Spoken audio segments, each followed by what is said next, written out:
10 বছর পর বিদেশ থেকে এসে কেবল দেশের মাটিতে নামলেম।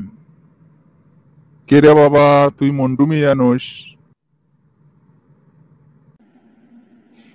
হ চাচা, আমি মন্টু মিয়াই। তো বিদেশ থেকে কখন আসলেন? বাবা, আমি তো আজই আসলাম বিদেশ থেকে। একটা গাড়ি খুঁজতেছি বাড়ির যাওয়ার জন্যে।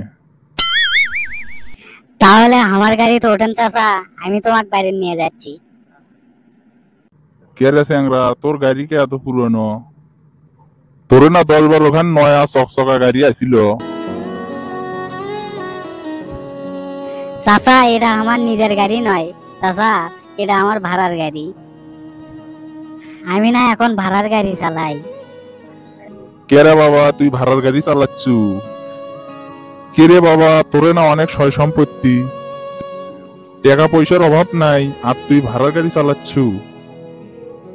ছোটবেলার থেকে দেখি যখন তোরে যেটা মন চায় সেটাই করিস, তোর আবার ভাড়ার গাড়ি চালানোর শখ হলো? আমি কি আর কম সাথে ভাড়ার গাড়ি চালাই চাচা? কৃষক যে আমি ভাড়ার গাড়ি চালাই সেটা আপনি আস্তে আস্তে বুঝতে পারবেন চাচা। কি আর বুঝবো, তোদের মতো বড় লোকের সোলপোল এগুলোই ফুটনি। একটা নয়া গাড়ি কিনবু আবার বেচবু, এগুলো না করে এনা মনোযোগ দিয়ে করে খা। তোর বাপ মেলা কষ্ট করে সম্পত্তি গুলো করছে, সেগুলো না রাখার চেষ্টা করিস। তোর বাপ খায়া না খায়া টেয়া সেগুলো করছে, এগুলো না ধরে থাকার চেষ্টা করিস। চাচা, দাঁড়িয়ে থেকে কথা কইবেন? গাড়ি তোটেন, যাইতে যাইতে কথাও কই। আচ্ছা বাবা, তে আমি গাড়িতে উঠিচ্ছি। তাহলে এখন কি কবার চাচ্ছু? চাচা, আমি আর কি কমো, সম্পত্তির কথা করছেন চাচা।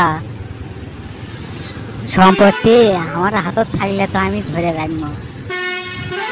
সম্পত্তি তোর হাতে নাই মানে কি কো সেগুলো? তোরা তো ভাই দুটে রে,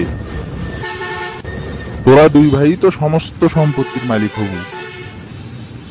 তোরও তো আর কোনো ভাগিদার নাই, তোরও তো একটা বোনও নাই। ভাই তো দুটেই চাচা, ভাই তো ভাই। তোর ভাইয়ের কি হয়েছে রে? চিন্তা করে কথা করছিস কে?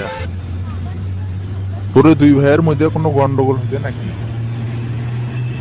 আমি তো এগুলো কিছুই জানি না।